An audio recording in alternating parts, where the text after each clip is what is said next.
प्रिय विद्यार्थियों, मैं डॉक्टर हेतराम सिंह, सहआचार्य लोक प्रशासन, श्री कल्याण राज के कन्या महाविद्यालय सीकर से बोल रहा हूँ। और आज जो अपना टॉपिक है, ये एमए प्रवेश के जो विद्यार्थी हैं उनके लिए पेपर फोर्थ, जिसको सामाजिक प्रशासन जो अपना विषय है उसके बारे में जो आज चर्चा करेंगे वह है जो सामाजिक प्रशासन के लिए जो सेवी वर्ग है, उस सेवी वर्ग के लिए जो विशेषताएं होनी चाहिए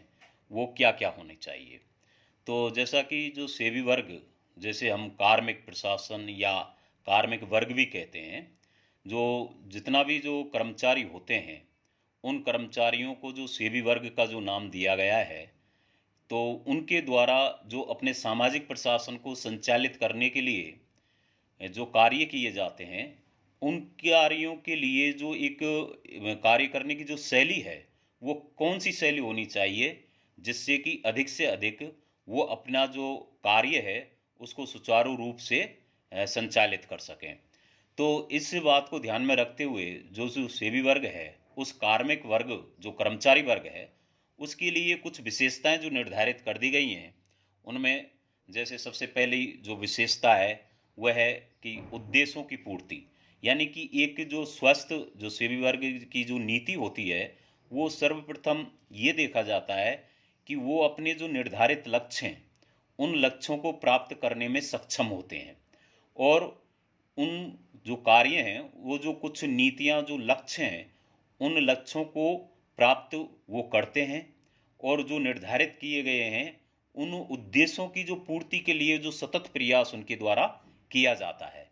तो एक तरह से स्वस्थ प्रकार से, ऐसे किसी प्रकार का कोई राग द्वेष नहीं, बल्कि एक जन भावना जिनके हृदय में रहे, और जो नीतियां योजना कार्यक्रम हैं जो जनता के लिए बनाई जाती हैं,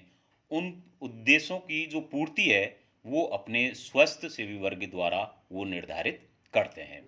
नंबर 2 बात करें तो ये एक तरह से जो नौकरशाही है उसका जो उसमें जो नौकरशाही के जो दोष पाए जाते हैं कई बार, वो दोष इनमें नहीं होना चाहिए। यानी कि नौकरशाही का एक तरह का एक विरोध सा रूप कि भाई जो कार्यों में देरी होनी चाहिए वो होती है, वो नहीं होनी चाहिए। इनका जो उद्देश्य होता है वो ये होना चाहिए कि निर्धारित समय पर अपने जो कार्य हैं उन कार्यों को ये पूर्ण रूपेण करें, और बिना किसी औपचारिकता या बिना किसी नियमों के जो पालन किया जाता है उनमें बिना किसी देरी के अपना जो अत्यधिक जो समय है उन कार्यों को संपूर्ण करने में लगाना चाहिए, ना कि कोई कागजी कार्रवाई में, ना या कोई अवरोध पैदा करने में। यानी कि बिल्कुल एक अपनी जनता के लिए जो कार्य सरकारों द्वारा निर्धारित किए जाते हैं उनको पूर्ण रूपेण लागू करने का एक दायित्व उनको निभाना चाहिए। तीसरी अगर बात करें कि योग्यता प्रणाली, जो सेवी वर्ग है उसमें अपनी जो योग्यता के आधार पर जिनका चयन किया जाता है,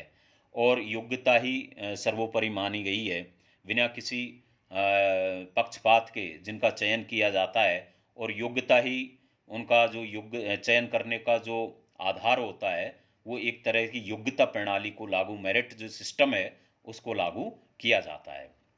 साथ ही अगर बात करें बिंदु संख्या 4, जिसमें आजीवन सेवा, यानी कि जो सामाजिक प्रशासन में जो सेवी वर्ग है उसकी एक नीति की एक विशेषता यह भी है कि इसमें जो भी सेवाएं प्रदान की जाती हैं, यानी कि जो कर्मचारी होते हैं उनकी प्रकृति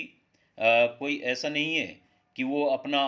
जो कार्य है उसी कोई उद्देश्य, यानी कि जो उनका सेवा करने का जो उद्देश्य है वो ये रहता है कि जो निर्धारित समय तक, जैसे कि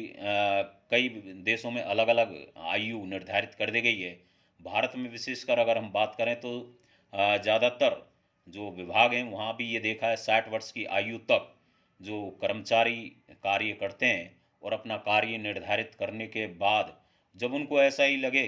कि बहुत कुछ ऐसे प्रकार के कोई महत्वाकांक्षी व्यक्ति जो अपने भविष्य के लिए और भी निर्माण की जो दृष्टि से और भी कार्य करें, तो इस प्रकार का जो कार्य है वो एक तरह से एक आजीवन सेवा के रूप में देखा जाता है। साथ ही पद सोपान व्यवस्था, बिंदु संख्या 5 की बात करें, जो हायरार्की सिस्टम है, वो भी हायरार्की सिस्टम में भी जो सेवी वर्गीय जो सामाजिक प्रशासन है इसमें उन नीतियों को लागू किया जाता है जो कि एक पदसोपान व्यवस्था में उचित होनी चाहिए। हालांकि कई बार ये भी देखा जाता है कि जो सामाजिक प्रशासन है उसमें उतना औपचारिक जो पदसोपान व्यवस्था है वो नहीं पाई जाती जितना कि सामान्य प्रशासन में उसको लागू किया जाता है।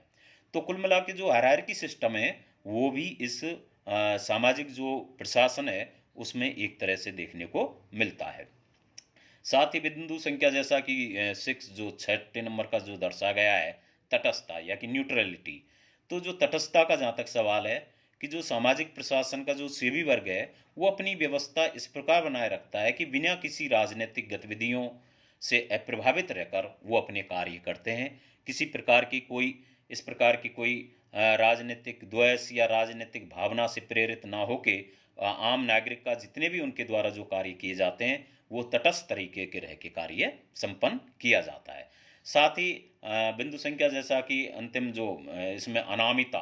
अनामता मतलब अनामत यानी कि उनका जो कार्य किया जाता है वो कार्य करने का एक तरह का उनका जो तरीका है वो किसी से कोई अपना नाम कमाने के नहीं लिए नहीं, बल्कि वो स्वयं अपना जो जो कार्य हैं उनको कार्यों को करते हैं। और जो कार्य जब उनके द्वारा किया जाता है तो उनके खुद के नाम ना के किसी और नाम से भी, यानी कि वो जरूरी नहीं कि वो अपने नाम कमाने के लिए ही कार्य करें, बल्कि उनका उद्देश्य होता है अपना कार्य करना। तो इस प्रकार से अगर हम बात करें तो ये जो सामाजिक प्रशासन का जो सेवी वर्ग है उस सेवी जो कार्मिक वर्ग है उसकी ये कुछ विशेषताएं हमें देखने को मिलती हैं। धन्यवाद।